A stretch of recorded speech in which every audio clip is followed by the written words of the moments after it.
Order. Please call roll. Good morning, members. Chairman Runner, Here. Ms. Ma, Here. Mr. Horton, Here. Ms. Harkey, Ms. Stowers. Here. Quorum is present. We're going to go ahead and start. Yvette Stowers, Deputy Controller, is going to go ahead and lead us in the pledge. Good morning. Please stand. I pledge allegiance To the flag of the United States of America and to the republic for which it stands, one nation, under God, indivisible, with liberty and justice for all.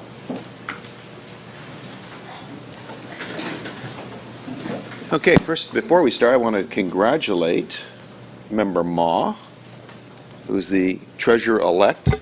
I guess that's kind of official, right? And also Member Stowers and Betty Yee for successful election, too.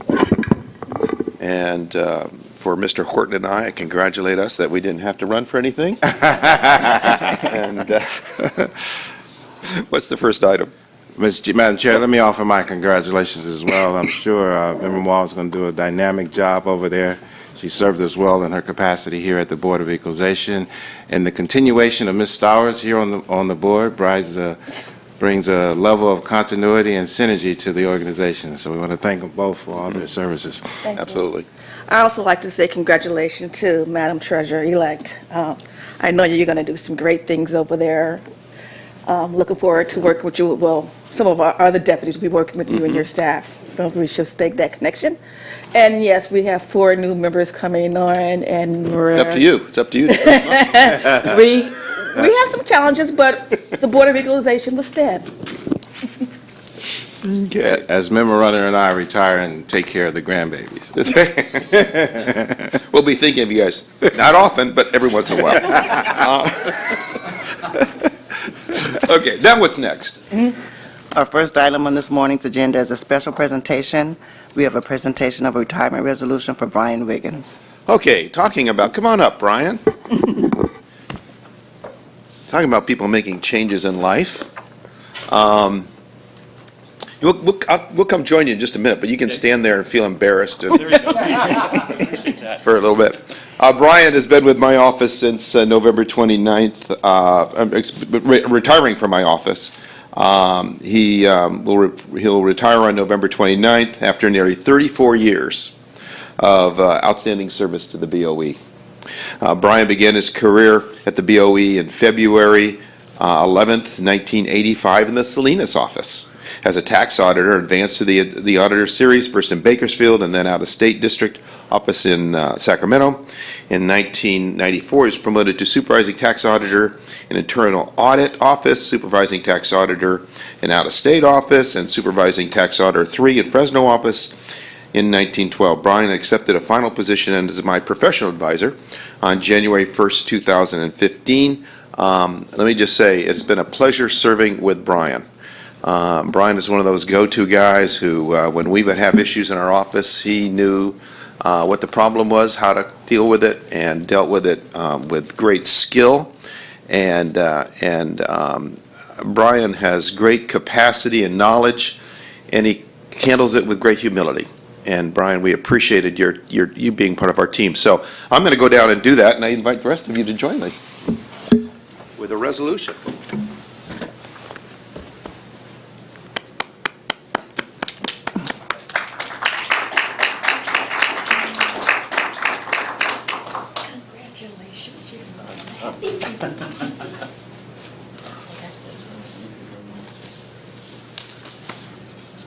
Okay, Brian.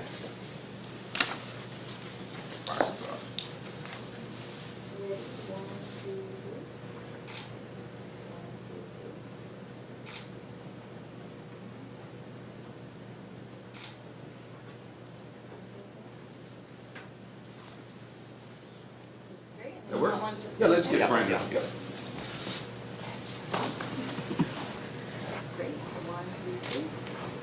It's windy outside, huh? It's windy outside.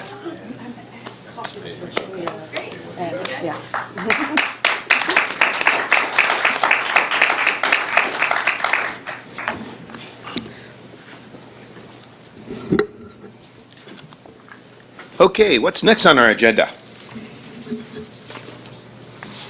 Our next item is item D, Tax Program Non-Appearance Matters Consent. Item D2 are the property tax matters. These are constitutional functions, therefore the Deputy Controller may not participate in these matters under Government Code Section 7.9, and these matters can be adopted in one vote. Okay, Good morning, good morning. Chairman, Runner, members. My name is Samuel Wong. I'm a manager from State Assessed Properties Division. Before you, for your consideration, are 4 lien day 2018 property tax assessment petitions. The first 2 are petitions for reassessment of unitary values. In each of these, staff is recommending a value adjustment which the petitioner is in agreement. The last 2 petitions are for the abatement of late filing penalties. Staff recommending granting the petitions and abating the 10% late filing penalties. I ask that you adopt staff's recommendation for these petitions. Okay, thank you. And is there a motion? Mr. Chair, a quick question. Yes, go ahead. Yes. Mr. Horton. The staff placed a 75% reliance on the historical costs and 25% reliance on CEA. The taxpayer requested a 50-50. Why did staff decide not to use the requested allocation? I'm sure, which petition is that? This is the Trans-Bay Cable? Is Oh, that- Trans-Bay Cable, that's- yes. That's where we are? Well, it's a number of them, but we'd be number 1. Number 1, yeah. Right. Because Trans-Bay Cable, for a rate-regulated rate-regulated utility companies, we always weight 25% on the CEA and 50% and 75% on the HCOD to account for some of the time lag for the rate case. And we apply the same ratio to all the utility companies. So this is your standard allocation regardless of the circumstances? It's always 75-25? Well, unless circumstances will allow us to award a different weighting. In this case, we don't believe that the circumstances warrants a different weighting. All right. And the petitioner actually agreed with our staff recommendation. Yeah, I saw that. All right. Okay. Is there a motion? Move to adopt staff recommendation, The, acknowledging non-participation by Deputy Controller. okay, a second? Second. Okay, without objection? Okay, next item. Thank you. Thank you. Our next item is item E, Tax Program Non-Appearance Matters Adjudicatory. E3 are legal appeals, property tax matters. These are also constitutional functions, and the Deputy Controller may not participate in these matters under Government Code Section 7.9, and these matters can be taken in one vote or separately. Okay. Thank you. Good morning, Chairman Renner and members of the board. My name is Susan Galbraith, and I am the appeals attorney for the State Board of Equalization. So I've presented 4 summary decisions for your consideration. Okay. You proceed. There's not really a presentation. Okay, okay. It's Oh, quick question, Mr. Just Chair. questions. On the Wild Goose matter, Wild Goose or Goose Lake? We have What was there? There's Wild Goose, and then there was a, Goose Lake. well, I have Wild Goose in my notes. and Okay. Goose Lake. Goose and Goose Lake. Which goose is it? It's the wild one. The wild one. We'll go with the wild one. All right. Down in Southern California, we got the whole issue with the Aliso Canyon issue. And the taxpayer seems to think that there should be some allocation relative to that. What say you? Is this also the CEA value, the weighting, 75? No, it's not. Which issue is it? This is Member the natural gas company, property valuation 178.9 million. I meant the issue in the summary decision. I'm sorry, let me find it. Are we on the same page? Did I? Well, we're on this. You're asking about Whether petitioner has E3. shown... E3, but the number 1, right? Number one? Number 1 on E3. Yeah. Did I catch you guys off guard or something? It has to do with the reliance placed on the CEA value indicator, your question. Well, in general, Richard Moon with the legal department. Well, Mr. Wong is here from SAPD as well, but I believe the costs that you're referring to with the things that happened in Aliso Canyon, Yeah. they would be allowed if they had showed evidence of additional expenditures that were related to that Aliso Canyon leak. But in this particular case, as we looked at the documentation that they had submitted, that there just wasn't enough evidence of the deductions that they were claiming. okay. And what about their argument relative to Rule 128 in the business inventory? I believe that's the same thing. They had claimed a certain amount of inventory that they had not documented. Did they show any evidence of the inventory?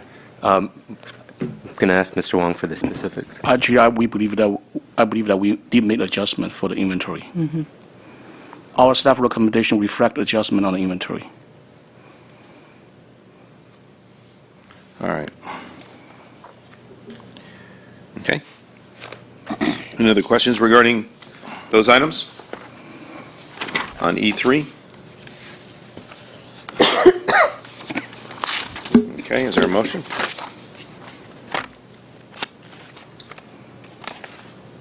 Motion. Motion, so move. So, motion to accept.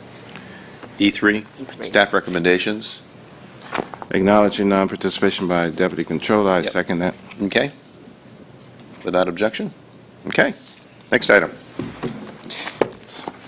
Our next item is the administrative session. Item J is the consent agenda. J1, we have a retirement resolution for Brian K. Wiggins.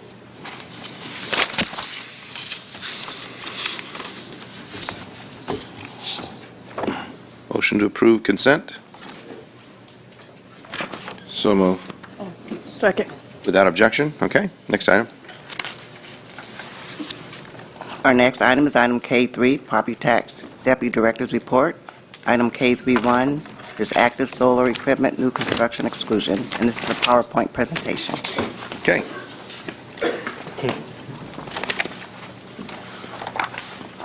Good morning, Chairman Renner and honorable members of the board.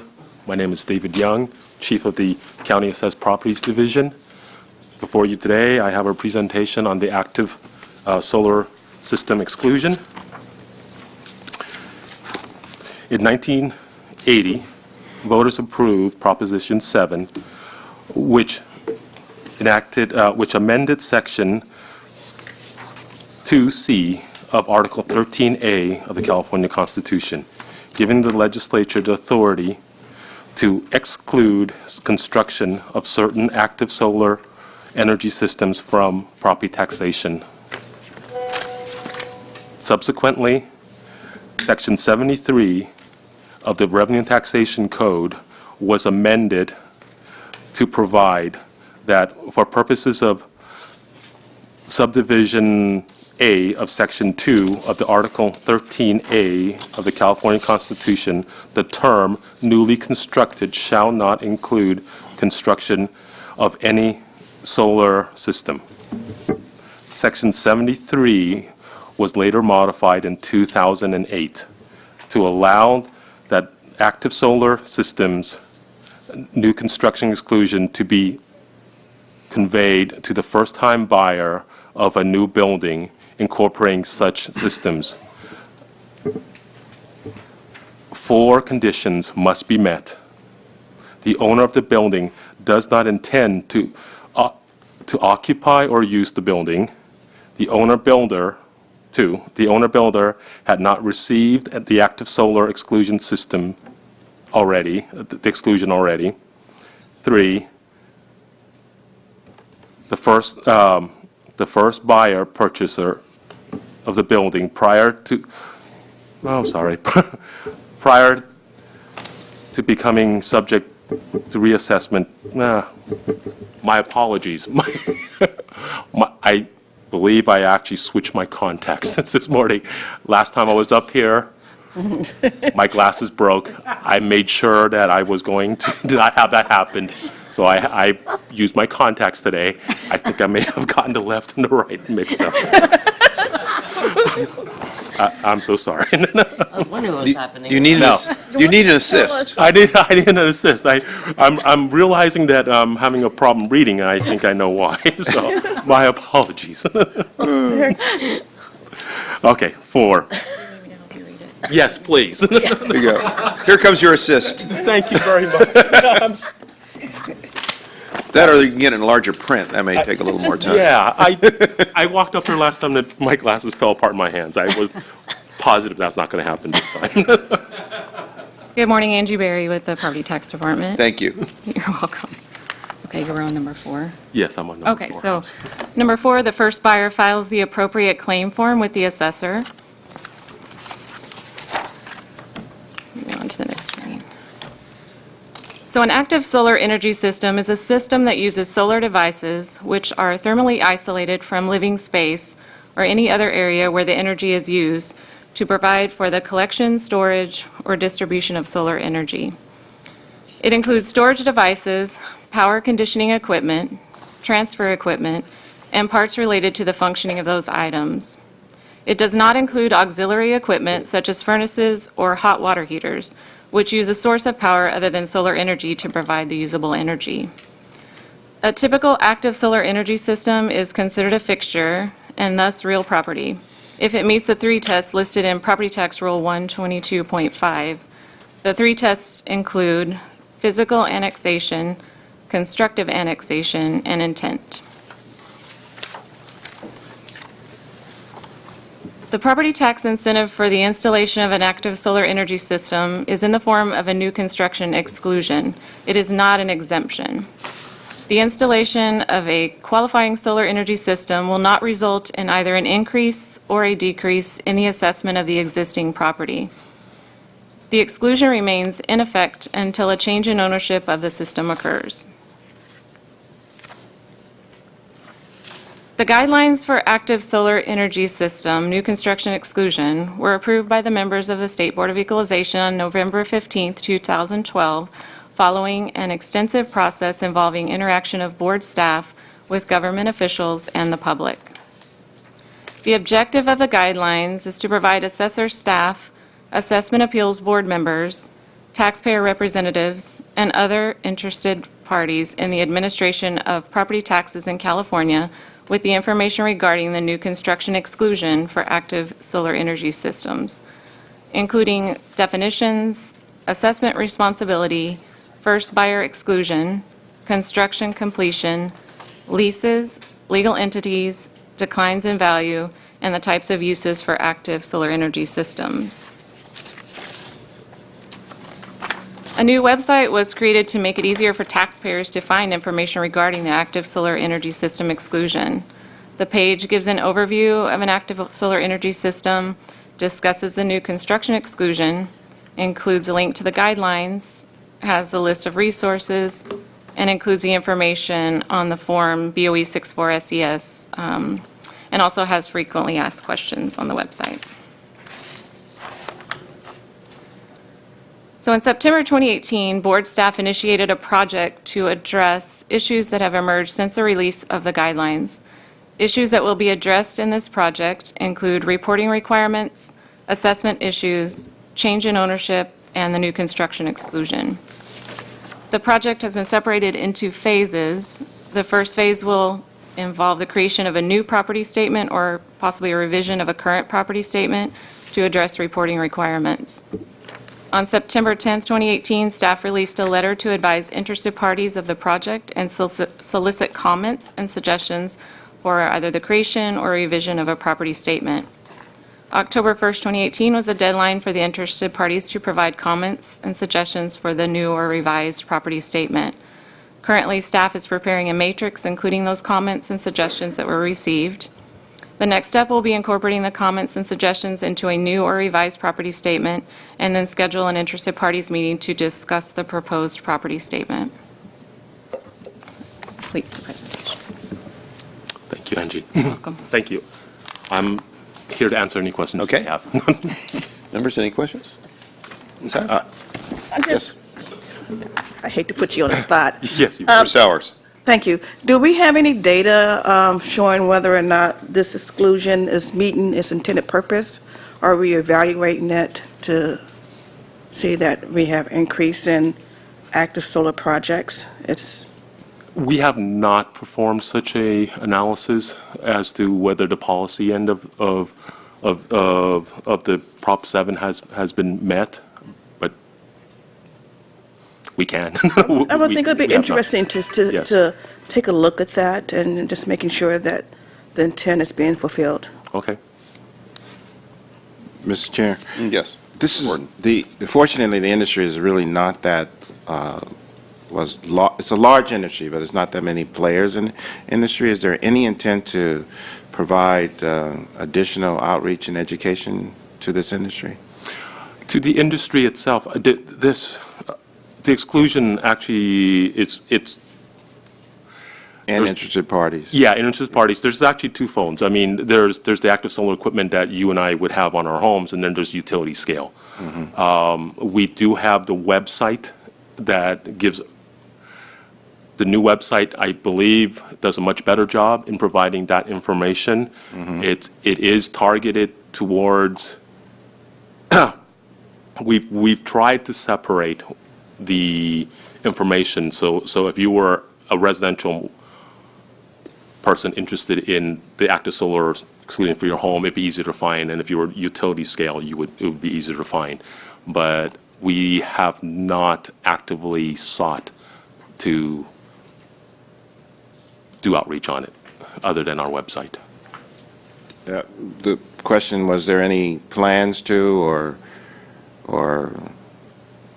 or is there a means in which the taxpayer or the interested parties can actually call in and engage with their individual questions and concerns? Yes, we do have, through our website, we actually do have a function where taxpayers can, through either mostly by email, contact staff and ask, and we would respond.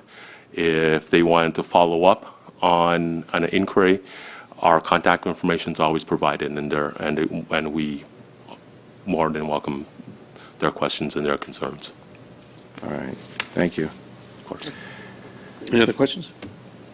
Okay. Thank you. I think you've got another second report. I do. So our next item is item K32, property taxable changes. Okay. Mr. Nanjo will start. Good morning, Chairman Renner, members of the board, Henry Nanjo, Chief Counsel. Happy to report that we are still on track with our CADA petitioned regulations. We are going to have we're currently scheduled to have the public hearing at our December meeting. That will make it so that we will adhere to our schedule that the board requested. So, and then as to the work on the 441D form, the postponements and continuances and the confidential data. My understanding is Mr. Young has some information on that. Program staff has been working with the parties on that. So, Yes. Mr. Young. Yes. We have issued a proposed draft of a 441D letter. It was sent to interested parties. They were given an opportunity to comment on that. We have since received comments. Staff is putting it into a matrix, and we will be working with legal closely on any revisions to that proposed draft. The same is true for the postponement and the continuance language. With legal, staff has developed language, also sent that with the form, and also received comments on that. Now, on that one, I believe there were at least 19 comments on the proposed language. All of it is posted on our website, and we will be working with legal on any changes to our proposed draft. And confidential data. And confidential data, we actually had an interested parties meeting with the assessors, the clerks of the board, and CADA and the industry, and I think we've made very good progress. We've asked for them to give us comments as to, one, what this industry would like to have when the assessors use de-identified data so they can do a meaningful cross-examination. And we've asked the assessors to give us a list of data they believe they could actually provide. And with that, we should be able to craft some language as to how to treat confidential information in assessment appeals. Okay, thank you. Any questions in regards to that issue? What is the estimated time to have that language available for the board to review? The draft of the 441D letter and the language on postponements and continuances we plan on bringing that back in December. Okay. The language on confidentiality, that is still a work in progress. I do not believe we can get enough of it together to bring back before the end of the year. Is there any way you can submit as much information as you can prior to, or have some discussion, more detailed discussion about what's going on and what it appears to be evolving out of that process? Yes. To allow current members, if they so desire, to share their input and their thoughts on the matter? All the comments we received, the matrix and everything, will be posted on our website. So the information will be available. And we can provide That's not- more information on the confidential data part of it. To answer your question more specifically, Member Horton, we can present where we are at this point, but that's, as you may remember from the discussion, the prior board meeting, that's a really complicated issue. The good news is the parties are starting to find some common ground. I don't know if we're going to be far enough along to really provide the board anything meaningful that they can comment on with regards to that issue. We've handled the three issues kind of separately because we kind of suspected that there may be different rates of progress on the different issues. Okay. On the draft 441D, you indicated it would be on the website. There wasn't a question. The question was, is the intent of staff to provide that information directly to the office of the members? Or when you say on the website? Right.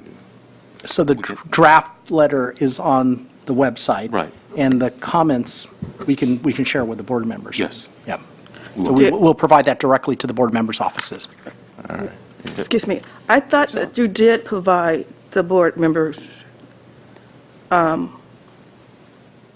the draft form, did you not? Did Yes, we did. Yeah. Yeah. Yes, we did. I haven't seen the comments, though.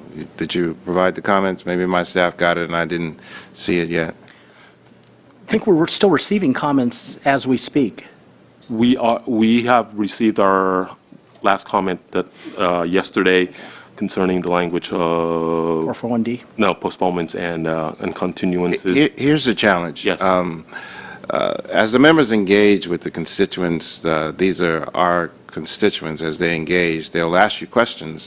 What did you think about what I said? Have you had an opportunity to look at this? And so forth. I don't want to be in a position of saying, I have no idea, staff has not provided us with that data. So to the extent possible, if you could provide it to our office, Yes. we appreciate it. Well, Absolutely. Okay, any other discussion or questions? Okay, thank you very Thank you. much. Next item. Item K4 has been pulled, so our next item is closed session, and I don't believe we have any matters. I think there's been a request for closed session? Yes. Yes. I got it. So our next item is closed session. The members will now go into closed session to discuss personnel matters.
right. Okay.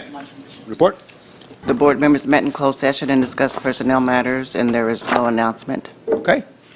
That concludes. That also concludes our business for this Okay, evening. that concludes our day, and we are adjourned.